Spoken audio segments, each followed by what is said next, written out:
Good afternoon मित्रों, आज हम हिंदी व्याकरण में विशेषण का अभ्यास करेंगे। तो विशेषण ये शब्द ही विशेषता बताने वाले शब्द को निर्देश करता है। तो यहाँ पे हम वाक्य देखते हैं।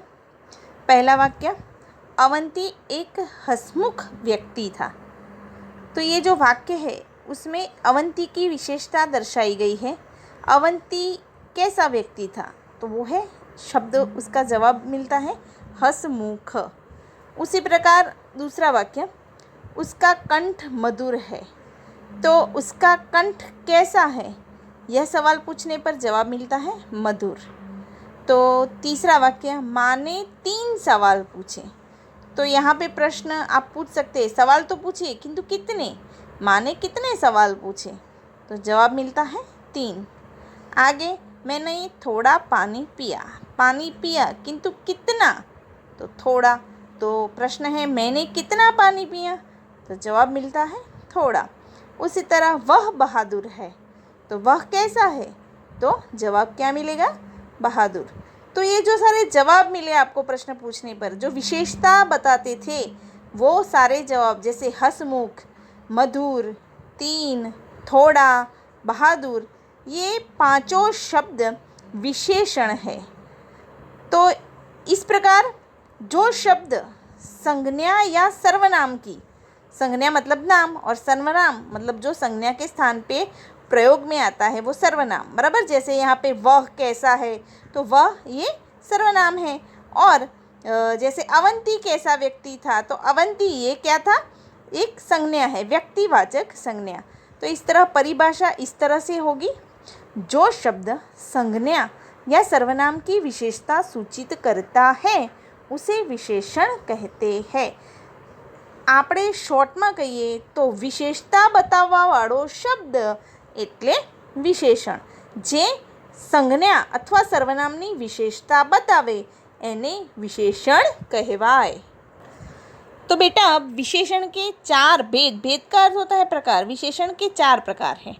सबसे पहला है गुणवाचक विशेषण। तो गुण तो हम सब जानते हैं, जिस विशेषण से संज्ञा या सर्वनाम के गुण, दोष, रूप, रंग, आकार, प्रकार, दशा, स्थान, काल तथा रंग आदि का बोध हो उसे गुणवाचक विशेषण कहते हैं। जैसे हम किसी को कहते हैं अच्छा लड़का, बुरा आदमी, लंबा कद, गोरा रंग, सुडौल शरीर, गरीब स्त्री, बीमार व्यक्ति। तो इन सभी शब्दों में हमने विशेषता क्या देखी? तो लड़के की विशेषता अच्छा, आदमी बुरा, तो कद कैसा? तो लंबा, रंग कैसा? तो गोरा, शरीर कैसा? तो सुडौल, और स्त्री कैसी? तो गरीब, और व्यक्ति कैसा? तो बीमार। तो ये जो अच्छा, बुरा, लंबा, गोरा, सुडौल, गरीब और बीमार आदि विशेषता बताने वाले सारे शब्द विशेषण है। तो आप ऊपर स्क्रीन पे भी देख सकते हो। गुण तो भला, पापी, दानी आदि गुण होते हैं ना व्यक्ति में। आगे दशा तो मतलब परिस्थिति, तो गरीब होता है कोई, कोई दुबला होता है, कोई दुखी होता है। उसी प्रकार आकार, तो आकार तो हमारे पास कितने हैं? गोल, चौकोर, तिकोना, बराबर ना। तो इस प्रकार सभी आकार भी गुणवाचक विशेषण में आते हैं। और काल, तो काल मतलब समय, तो नया, पुराना आदि प्राचीन शब्द भी है। तो ये काल सभी गुणवाचक विशेषण में आते हैं। उसके बाद स्थान देखिए तो नीचा, ऊंचा, भीतर, बाहर, ये भी भीतरी, बाहरी, ये सभी विशेषण है। तो उसी प्रकार रंग भी देख सकते हैं, काला, सफ़ेद, पीला, लाल, हरा, नीला, सभी रंग गुणवाचक विशेषण में आते हैं। आगे देखते हैं संख्या। संख्या मतलब वो तो आपको पता है। तो संख्यावाचक विशेषण के भेद में देखिए, जैसे 5, 2, बराबर ना। तो ये सब संख्या है ना। तो जैसे 5 अंगुलियाँ, 2 आँखें, 4 लड़के, 7 दिन, 50 साल, कुछ पेड़। तो इन सभी में 5, 2, 4, 7 और 50 ये जो संख्या है वो संख्यावाचक विशेषण के प्रकार है। किंतु यहाँ पे संख्यावाचक विशेषण के भी दो प्रकार है, दो भेद है, एक निश्चयवाचक संख्या और एक अनिश्चयवाचक संख्या। तो निश्चयवाचक में कौन कौन से आएंगे तो वो तो आपको पता है। जैसे निश्चयवाचक में पूर्णांक बोधक होते हैं 1, 4, अपूर्णांक बोधक मतलब आधा, पौना, और क्रमवाचक में पहला, दूसरा, आवृत्तिवाचक भी हो सकता है जैसे दुगुना, चौगुना, समुदायवाचक मतलब समूह को दर्शाता है दोनों, पांचों, और प्रत्येकवाचक मतलब हर एक, प्रतिदिन। तो ये सारे निश्चयवाचक संख्यावाचक विशेषण में आएंगे। तो मतलब यहाँ पे संख्या निश्चित है, तय है कि इतनी संख्या, मतलब ये निश्चयवाचक में आएंगे। किंतु आगे देखिए अनिश्चयवाचक में कौन से हैं तो बहुत, कुछ और कम, थोड़ा।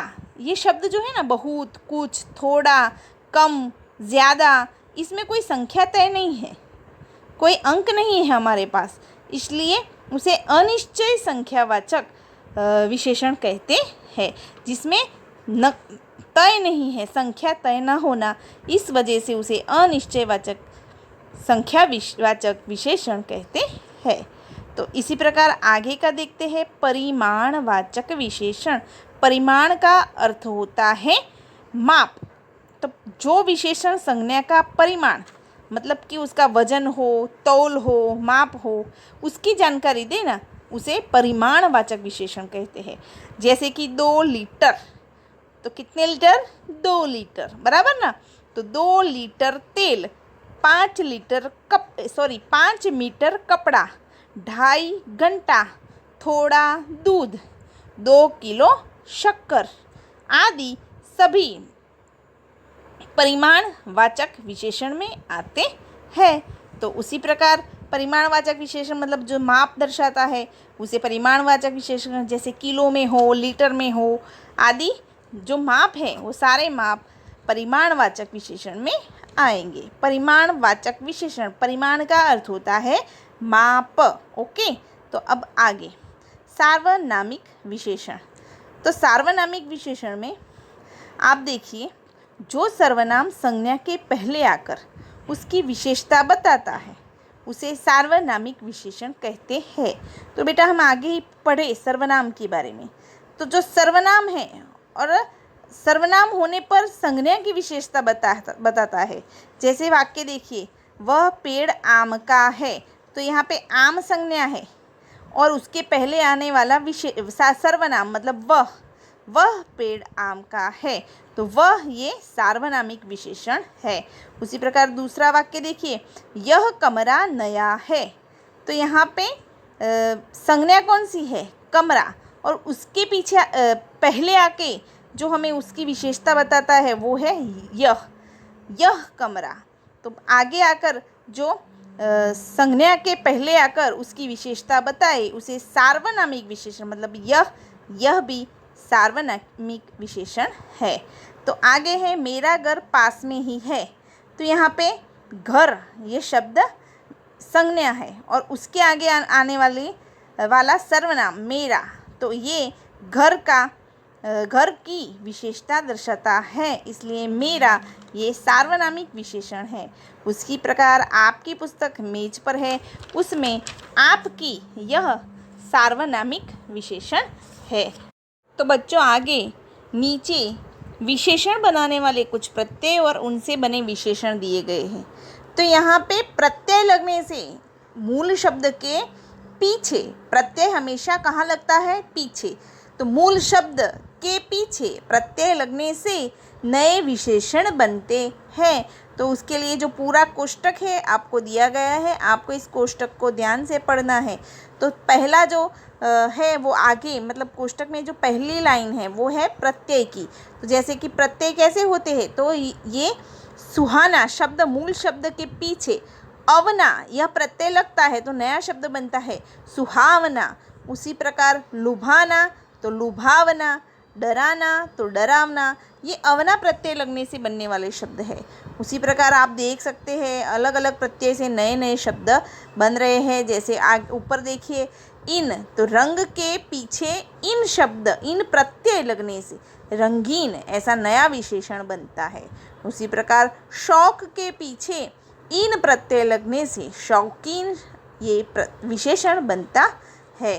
तो आप देख सकते हैं कि कितने विशेषण इस प्रकार प्रत्यय लगने से बनते हैं। जैसे भूख तो भूखा, प्यास तो प्यासा, प्यार तो प्यारा, कमाना तो कमाऊ, उड़ाना तो उड़ाऊ, बिकना तो बिकाऊ, दूध तो दूधार, घाव तो घवार, दया तो दयालु, कृपा तो कृपालु, श्रद्धा तो श्रद्धालु, वर्ष तो वार्षिक, विज्ञान तो वैज्ञानिक, मुख तो मौखिक, हर्ष तो हर्षित, जीवन तो जीवित, प्रचलन तो प्रचलित, परिचय तो परिचित।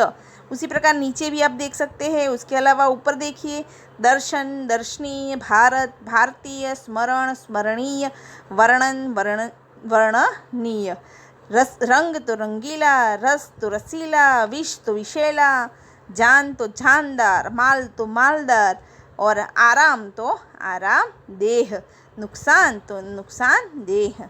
इसी प्रकार खतरा तो खतरनाक। ये कई विशेषण हमें यहाँ पे दिए गए हैं। तो आप ये सब मैं PDF में भेज रही हूँ, आपको ध्यान से इन विशेषणों का अभ्यास करना है। तो आशा रखती हूँ आप विशेषण को समझ सके होंगे।